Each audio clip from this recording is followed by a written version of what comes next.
Olá, turma! Aqui é o professor Lucas, mais uma vez com a nossa disciplina de controle estatístico de processos. Nesse vídeo eu vou falar um pouquinho mais sobre as ferramentas de gestão da qualidade. Nesse vídeo, nós vamos continuar falando do fluxograma, mas nós vamos aprender a desenvolver essa ferramenta. Então, qual que é o passo a passo para a gente construir um fluxograma? O primeiro passo é a gente identificar qual processo que a gente quer representar. Então, se a gente quer utilizar o fluxograma para representar um processo, a gente tem que escolher este processo. Logo na sequência, a gente tem que entender a estrutura desse processo, como que ele funciona, quais as partes envolvidas, quais as tarefas que compõem esse processo. Além de entender como funciona o processo, a gente precisa entender e ter conhecimento sobre as normas e os regulamentos que incidem sobre esse processo. Alguns processos vão ter etapas adicionais de acordo com as normas reguladoras que incidem sobre eles. E a gente precisaria representar essas normas dentro do processo, dentro do fluxograma. Tá?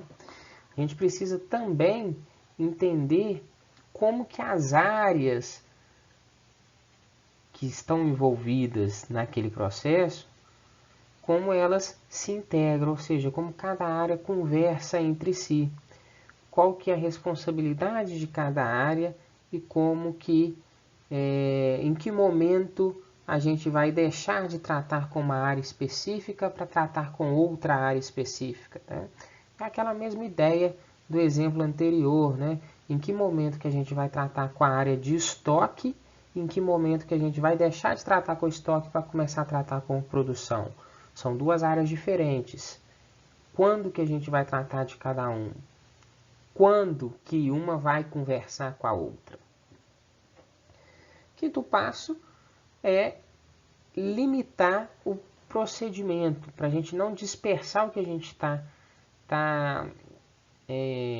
representando no fluxograma. Né? Por exemplo, se você vai... Eu vou voltar àquele primeiro exemplo que eu falei lá no início do último vídeo. Se você quer fazer um fluxograma de coar o café, de fazer o café na sua casa, né? Produzir, passar o café, né? Café mesmo, na sua casa, você não precisa, dentro do seu fluxograma, construir o processo de plantação do café, de moer o café. Você não precisa de representar no seu fluxograma o processo de construção do filtro de papel. Tá? Então é uma ideia de limitar o seu procedimento para você não dispersar, né? Para você não entrar em outros processos, você se limitar ao seu processo. É importante identificar os responsáveis e envolvidos até para conversar com eles e entender melhor o que está sendo representado. Tá? E por fim, com todas essas informações coletadas, com essa gama de ferramentas e dados que você conseguiu, você vai montar o fluxograma. Para montar o fluxograma, a gente tem uma simbologia específica. Essa simbologia é o seguinte: a representação de início e de fim sempre vai ser dessa forma aí, tá? Sempre é representada por este símbolo. Talvez por uma elipse, né? A elipse que é um pouquinho mais arredondada do que isso daí, tá? Mas nunca vai diferenciar muito deste símbolo aí não, tá bom? Representação do processo. O processo é cada atividade que está sendo realizada dentro do fluxograma, cada etapa, cada ação, né? Quando a gente muda o tipo de atividade, seja ela realizada por homem, seja ela realizada por máquina, a gente está mudando o tipo de processo que está sendo executado. E a gente precisa representar dentro do fluxograma essa mudança de atividade, essa mudança de processo. Os processos são representados por retângulos. Representação do fluxo. Basicamente, o fluxo, que é representado por setas, a gente está falando do fluxo de leitura do fluxograma, quando a gente está lendo o fluxograma, mas a gente está falando do fluxo em que o nosso objeto de interesse, né, se for uma matéria-prima, se for um produto, tem que fazer dentro do nosso fluxograma. Tá? Então a gente sempre vai seguir o fluxo representado pelas setas. É como o fluxograma tem que ser executado. A gente vai ter ações de impressão representadas no fluxograma. Às vezes imprimir uma nota fiscal, por exemplo, imprimir um relatório. Essas ações de impressão são representadas por esse símbolo. Né? Reparem que se aproxima de um retângulo, mas na base inferior a gente tem esses detalhes, esse detalhe arredondado. Tá bom? Basicamente, a impressão é um registro de atividades em papel. A gente tem a ideia de entrada de dados.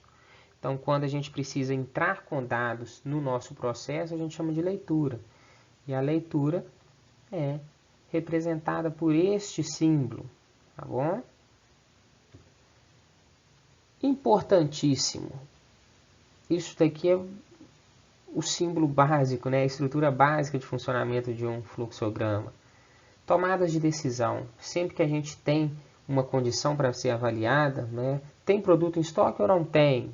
Tá? Tem defeito ou não tem? E a gente precisa tomar diferentes ações dependendo da resposta, a gente representa pelo losango. Então o losango sempre vai representar uma decisão em que a gente vai ter uma resposta positiva e a gente vai ter uma resposta negativa. Dependendo de cada resposta, a gente vai realizar diferentes ações. Tá? A gente tem a ideia de conector entre dois fluxogramas. A gente pode ter dois fluxogramas na mesma página, mas é mais comum a gente falar de conector entre dois fluxogramas contidos em páginas diferentes. Às vezes, os fluxogramas ficam com muita informação, estão representando um processo muito complexo, e ele ocupa mais de uma página. Tá? Um dos exemplos que eu coloquei para vocês é exatamente desse tipo, né? Que é um processo de compra, está em PDF, lá disponível no Classroom. É um processo de compra de material feito por uma universidade, em que vocês vão ver que ele é conectado por esses conectores de páginas diferentes. Tá? Observem isso quando abrirem o documento PDF. A gente tem a questão de arquivamento de documentos. Quando a gente tem esse triângulo apontando para cima, é um arquivamento definitivo. Quando a gente tem um triângulo apontando para baixo, é um arquivamento temporário. Então, turma, trouxe para vocês aqui um exemplo para a gente interpretar um fluxograma simples. Nesse fluxograma aqui, o objetivo está sendo representado o processo de concorrer a uma vaga de emprego, né? Nossa representação de início de fluxograma, e a gente segue a ordem de fluxo representada pelas setas. Né? Então, o candidato vai criar um currículo, ele vai selecionar uma empresa para enviar esse currículo e concorrer a uma vaga, e depois de selecionada essa empresa, ele vai enviar este currículo. Percebam que a gente tem uma limitação aqui, ó, que é este retângulo externo, que ele identifica quais são as etapas em que o candidato é responsável. Tá? Então, ele é responsável pela criação do currículo, ele é responsável por selecionar uma empresa e ele é responsável por enviar o currículo. Depois disso, a gente tem a análise de currículo. E essa análise de currículo ela já está fora do nosso retângulo grande lá que limita as ações do candidato, porque a análise de currículo não é feita pelo candidato. A análise de currículo é feita pela empresa. Então a empresa vai analisar o currículo. Depois de analisar o currículo, ela precisa tomar uma decisão, né? Uma decisão básica. Se tem vaga. A pessoa só pode ser contratada se tiver vaga para ela ser contratada. Se não tem vaga, a empresa arquiva o currículo. Se tem vaga, a gente tem outra tomada de decisão. A pessoa que mandou aquele currículo, ela é compatível para aquela vaga? Se não é compatível, arquiva o currículo. Se ela é compatível, chama para entrevista.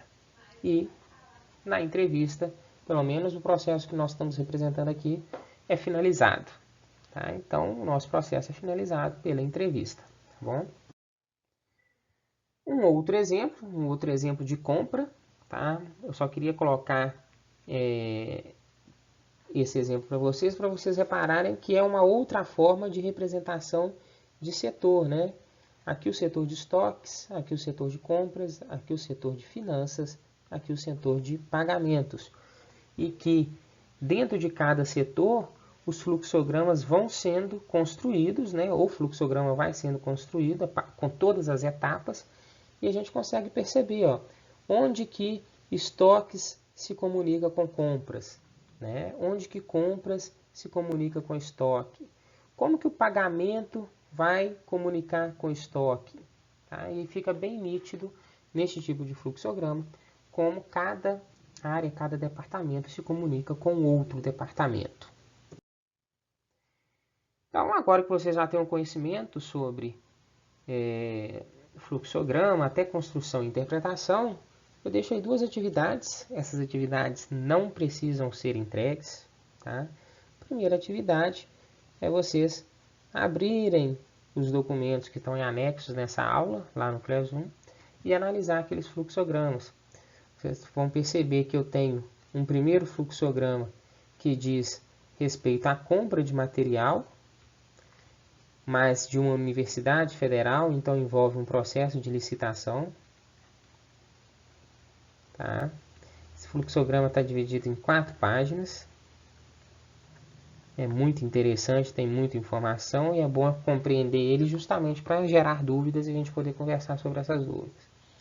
E tem um segundo fluxograma que está relacionado à produção de álcool e açúcar. Vocês vão perceber que neste fluxograma de álcool e açúcar, a gente tem muito mais recurso gráfico. E que os fluxogramas podem ser construídos, sim, com esses recursos gráficos. A segunda atividade que eu peço para vocês fazerem é a criação de um fluxograma de um processo industrial. Eu quero que seja um processo industrial, tá? Produção de algo ou oferta de algum serviço, com pelo menos 6 etapas. E para criar esse fluxograma, vocês podem usar ferramentas computacionais, né? Se vocês preferirem, podem fazer à mão, mas quem preferir pode fazer com ferramentas computacionais. Então, uma das ferramentas utilizadas pode ser o PowerPoint, que a gente já tem algum conhecimento, e outra ferramenta, que inclusive eu acho que o que a gente tem hoje de melhor de ferramenta gratuita para criar fluxograma, é o Lucidchart, que é ofertado online neste endereço. Tá? Então, fica aí a critério de vocês. Tá bom? Finalizamos então a apresentação da ferramenta de fluxograma para vocês. Na próxima aula a gente já vai conhecer outra ferramenta de gestão de qualidade, que é o diagrama de Ishikawa. Até lá!